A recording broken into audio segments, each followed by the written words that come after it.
നമസ്കാരം advocate Jayasuryan sir. നമസ്കാരം.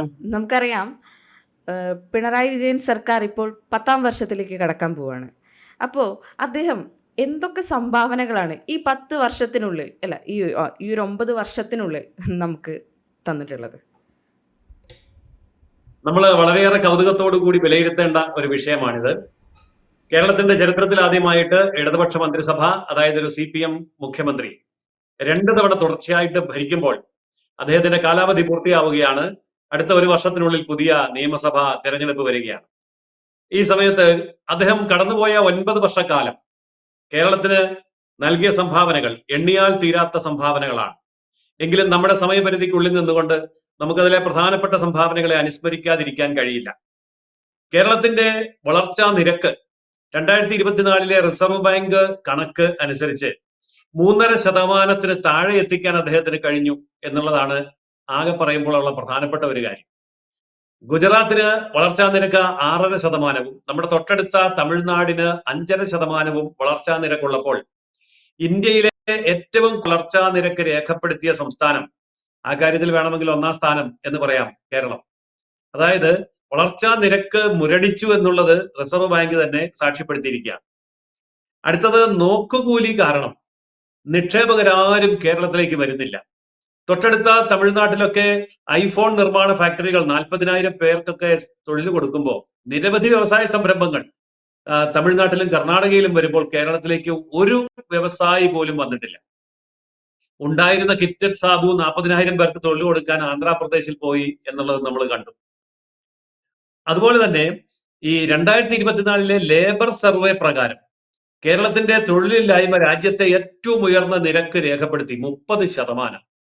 30% പേർക്ക് കേരളത്തിൽ തൊഴിലില്ല എന്നുള്ളതാണ് ലേബർ സർവേ 2024 പറയുന്നത്. ഇനി ഭാരതത്തിന്റെ തൊഴിലില്ലായ്മ ആകമാനം 10% കുറഞ്ഞപ്പോൾ കേരളത്തിലെ തൊഴിലില്ലായ്മ 10% വർദ്ധിച്ചു എന്നുള്ളതും എടുത്തു പറയേണ്ട കാര്യമാണ്. ആകെ ജനസംഖ്യ കേരളത്തിൽ 3.5 കോടിയാണ്. പക്ഷെ 2.5 കോടി പേര് മാത്രമേ കേരളത്തിന്റെ അകത്ത് ഉള്ളൂ. അതായത് ജനസംഖ്യയുടെ 1/3 കേരളം വിട്ടുപോയി.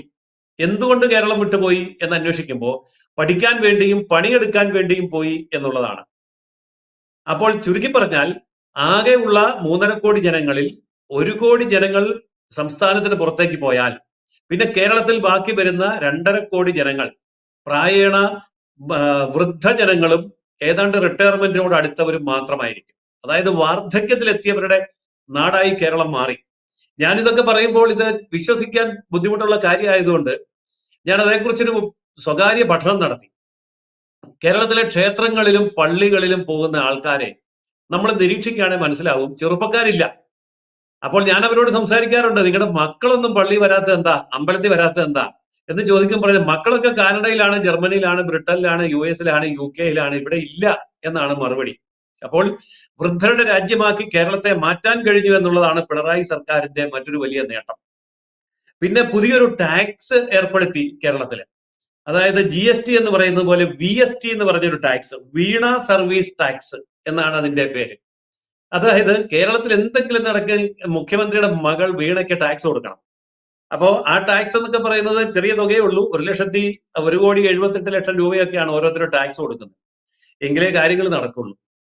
അതുപോലെ മുൻ പ്രിൻസിപ്പൽ ചീഫ് സെക്രട്ടറി അദ്ദേഹത്തെ കുറ്റവിചാരണ ചെയ്യണം എന്ന് ഹൈക്കോടതി CBI-യോട് ആവശ്യപ്പെട്ട് കഴിഞ്ഞു.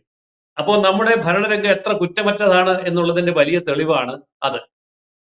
മറ്റൊന്ന്, കഴിഞ്ഞ 9 വർഷക്കാലത്തിനിടയിൽ കേരളത്തില് ഉണ്ടായ അഴിമതികളുടെ ഒരു ലിസ്റ്റ് മുഴുവൻ വായിക്കാൻ സമയം കിട്ടുകയില്ല. എങ്കിലും സ്വർണ്ണ കള്ളക്കടത്ത്, ലൈഫ് മിഷൻ അഴിമതി, AI ക്യാമറ അഴിമതി, K-ഫോൺ അഴിമതി, PPE കിറ്റ് വാങ്ങിച്ചതിലുള്ള അഴിമതി, സ്പ്രിംഗ്ലർ ഡാറ്റ അഴിമതി, കരുവന്നൂർ ബാങ്ക് അടക്കമുള്ള 396 ബാങ്കുകൾ, സഹകരണ ബാങ്കുകളിൽ നടന്ന്, ഈ 396 എന്നൊക്കെ പറഞ്ഞാൽ ഞാൻ പറഞ്ഞതല്ല, സഹകരണ വകുപ്പ് മന്ത്രി നിയമസഭയ്ക്കകത്ത് പറഞ്ഞ കണക്കാണ്.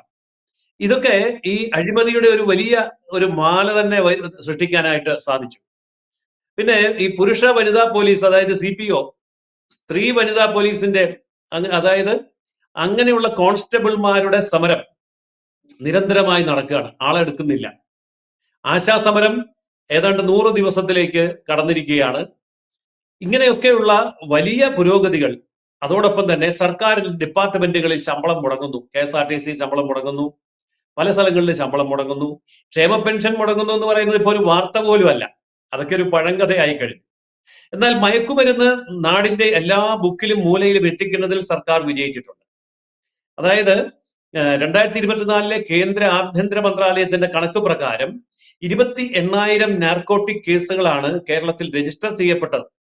പഞ്ചാബിലായിരുന്നു നേരത്തെ ഏറ്റവും കൂടുതൽ, അത് 9,000 ആയിരുന്നു. അതിന്റെ 3 ഇരട്ടിയിലധികം കേസുകൾ ഇന്ന് കേരളത്തിലാണ് കൈകാര്യം ചെയ്യുന്നത്.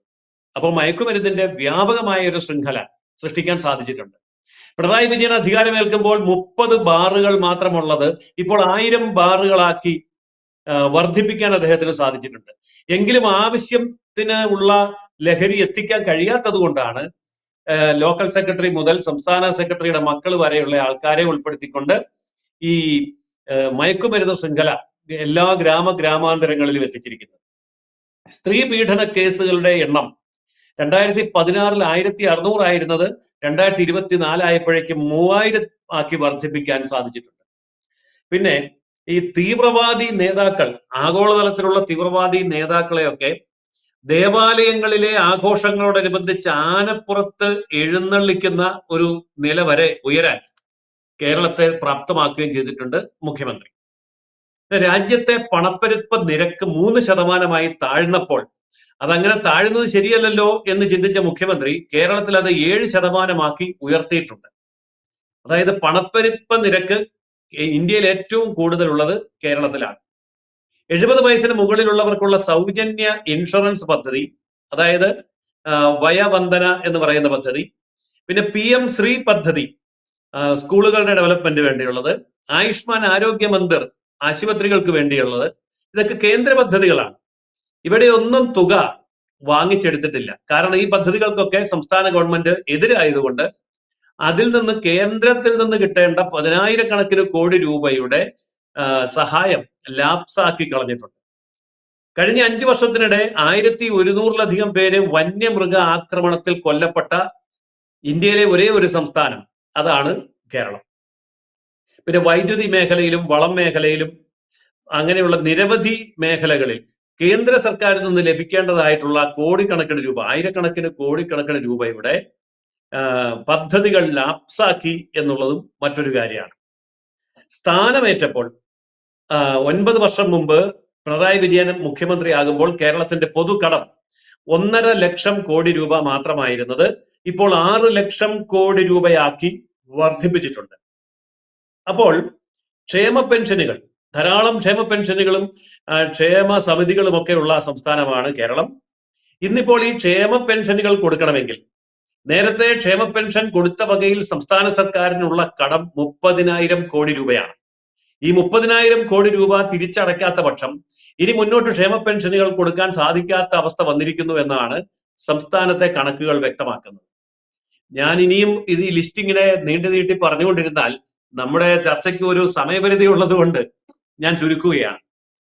ഇനി ഞാനിതൊക്കെ പറയുമ്പോൾ പിണറായി വിജയനെ വിമർശിക്കുന്നു എന്നായിരിക്കും അദ്ദേഹം പറയാം.